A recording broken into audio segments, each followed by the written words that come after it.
The student protests against Israel's continued acts of genocide against Palestine continue all across the country and across the globe. However, in America and across the globe, law enforcement and other state-sanctioned entities are attempting to break up these demonstrations and preventing these students from exercising their right to protest. What's more, the police officers, specifically in Texas, have been aided and supported by the Texas governor, by the National Guard, to also tear down and otherwise prevent students from exercising their First Amendment rights. This is a problem for many reasons. One, anti-war movements have historically been crushed and looked down upon in the United States because we are very much so a war profiteering nation.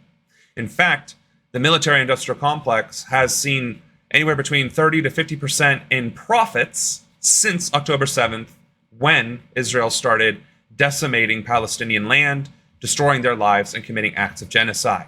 To which end, our right to protest is being threatened. If we cannot peacefully assemble on the grounds of our schools, no less, places that we are allowed to be, places that our students are paying to go to, if they cannot stay on their grounds and have their protests and have their signs and make their demands, which are quite reasonable, to divest from the military-industrial complex and to divest from Israeli organizations, to send a message that we, the people of these United States, do not support this.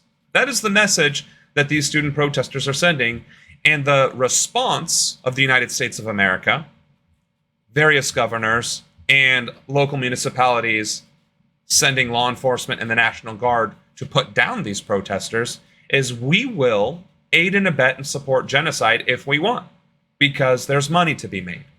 Which begs two questions. Why does America give so much military aid to Israel? And why are so many universities so heavily invested in the military-industrial complex in the first place? We're going to get into each of those topics in these videos.